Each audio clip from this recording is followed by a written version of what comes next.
in people's lives, there's only maybe a half dozen, 7, 8 categories that really matter. Most people, they major in minor things. They focus on stuff that doesn't matter. They know more about this celebrity going in and out of rehab than they do about their own personal development. But I look at and say, if you look at your body, without that, everything else is out the door. You don't want to be richest man in the graveyard. That's not going to do it. If there is energy, if there's vitality, if there's strength, it's going to show up in your relationship. It's going to show up in your business, it's going to show up in your life. That's an area you got to master. You can't dabble. It's too important. Emotions are everything. I mean, you got a ton of money, you got everybody loves you, and your primary emotions are pissed off and frustrated, then your life's pissed off and frustrated. It doesn't matter if you got $1 billion or 1 million people loving you, your life is not great. Relationships, intimate relationships especially. It's where the most juice in life comes from. It's where the most pain comes from most people. It's worth mastering instead of dabbling. Really looking at what are you going to do with your time and mastering your time. Instead of having a checklist, you cross it all off. You can mistake movement for achievement. I want to squeeze out of that time what matters, that creates value for me and for everyone I care about and love. What about your career or your business and the mastery of that instead of dabbling? Most businesses are dabblers. That's why they don't make it. 96%, any 10-year period of time, 4% make it. That doesn't even mean they're profitable. And it does not mean they're enjoying themselves, all right? Or they're getting anybody else to feel good.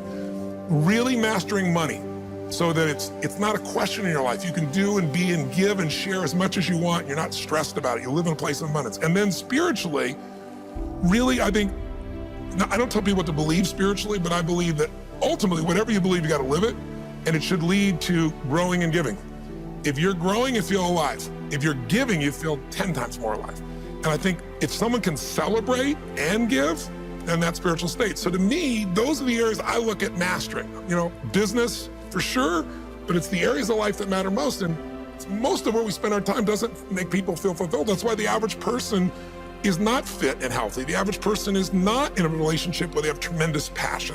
I'm not a dummy. I'm not a positive thinker. I know the truth. The average person is not successful in business. The average person is not earning what they want to earn. But you know what? Very few people have those things, but a few do. A few are happy, fulfilled, spiritually alive, financially strong, their business is growing, they have passionate love affairs, and I'm obsessed with finding the few who do and find out what they do different and teaching to everybody. Everyone's going to measure themselves differently because everyone values things differently. Some people value success or significance. Some people value love more. Some value just basic levels of certainty. So when I look at the specific metrics, I really look at metrics of what are the things that need to be measured to know if your life is going to work or not.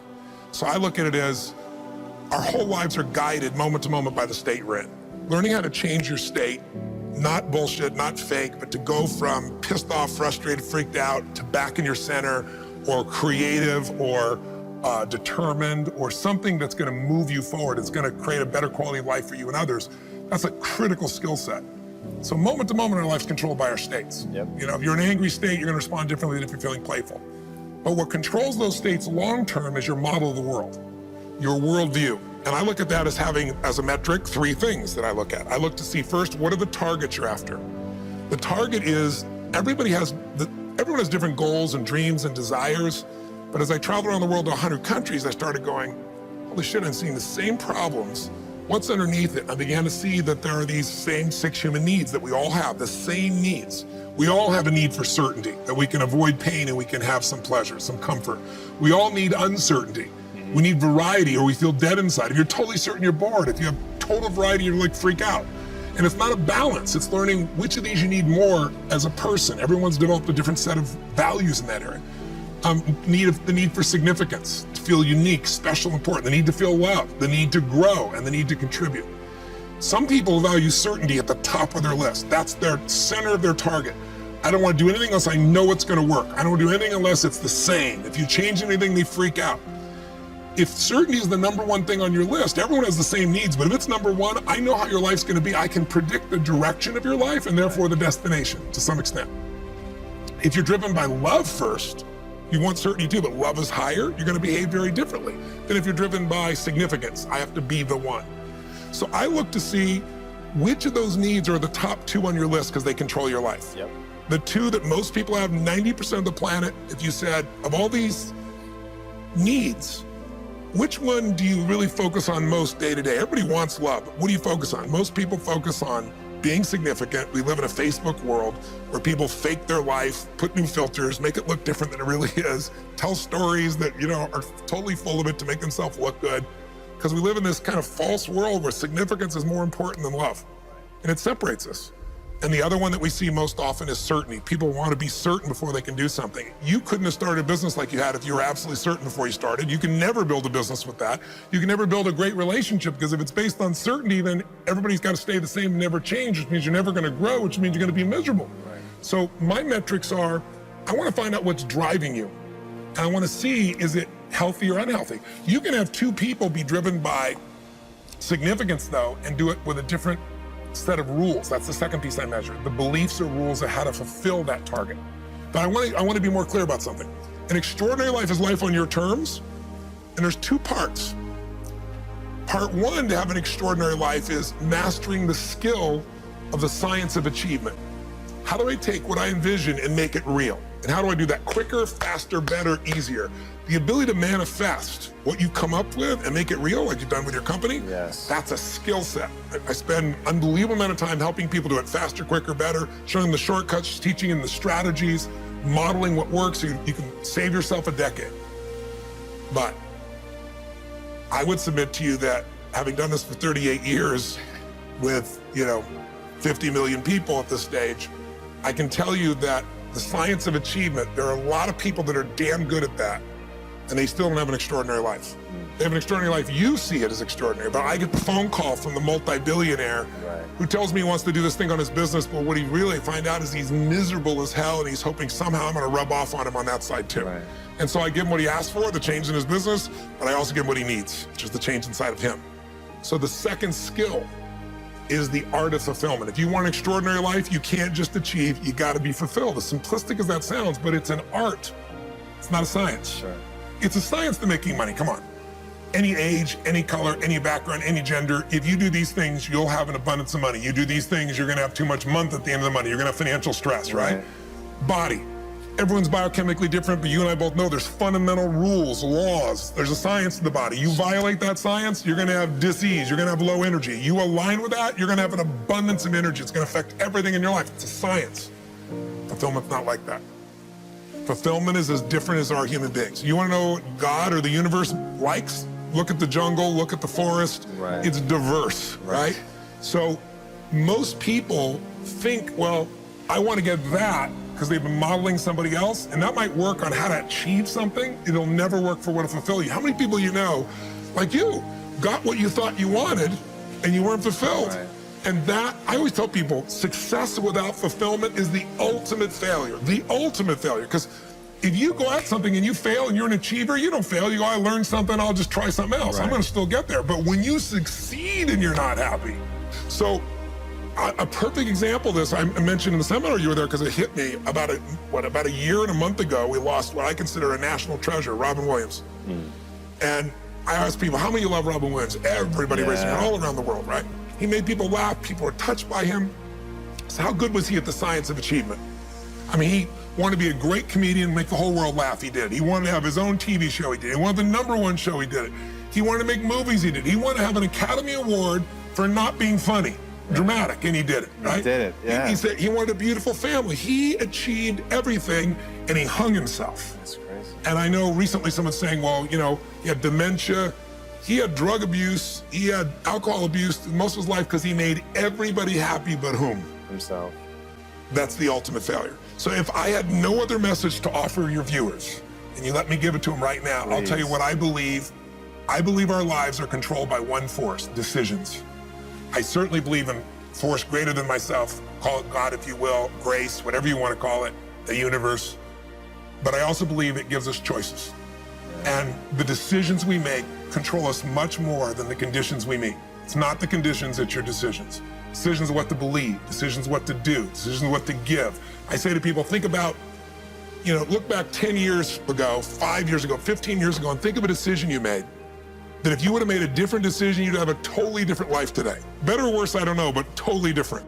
The most important decision you can make above any on the face of the earth is deciding that no matter what happens in your life, no matter what happens, you're gonna live in a beautiful state. The decision to say, I am not going to suffer. That if suffering arises, pain's one thing, suffering's another.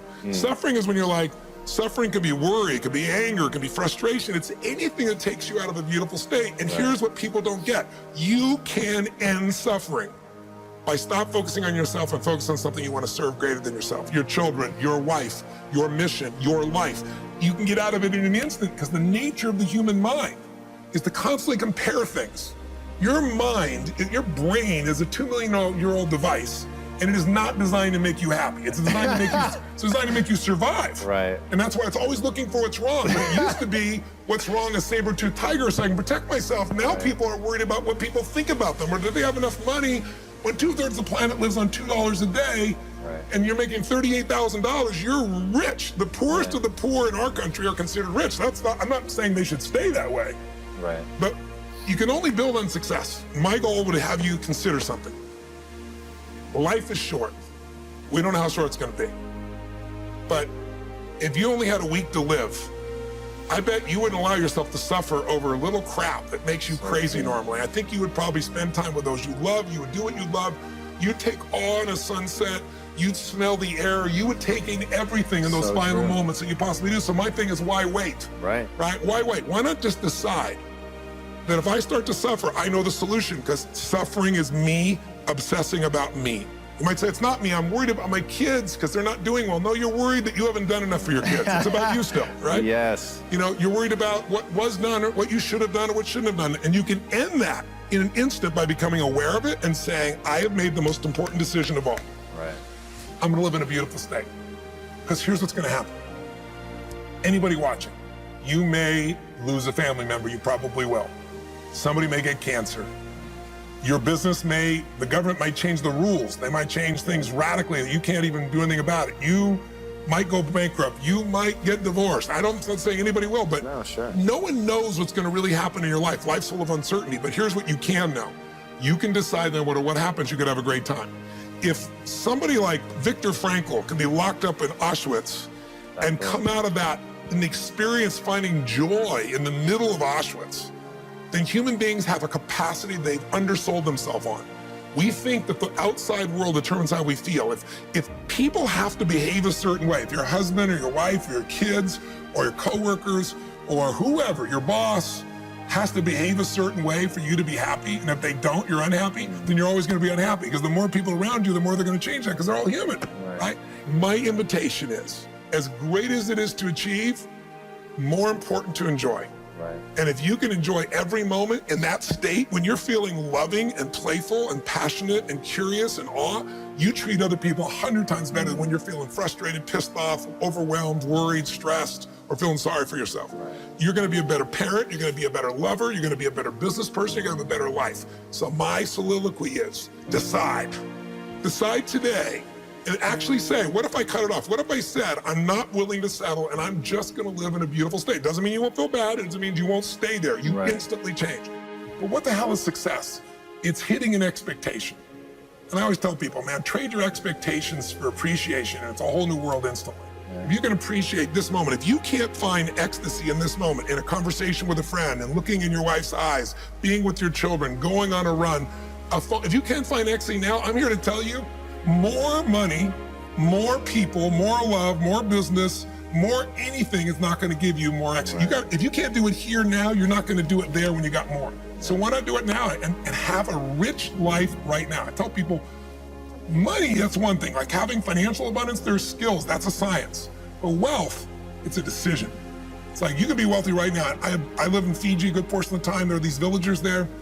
They're the richest people I know. They're happy, they laugh, they love, they don't give a damn about the economics. Other people say they're poor. When I first went there, I was trying to do things for them. They're like, what are you talking about? I'm so happy. Wealthy people come over from the United States and they go travel around and try to figure out what to do, and they're gonna spend 9 years to do this and this and this so they can finally sit down and be happy. And the Fijian guy goes, why don't you sit on the beach right now, dude, and experience it? Why spend the 9 years? Why not have it now? That's my invitation.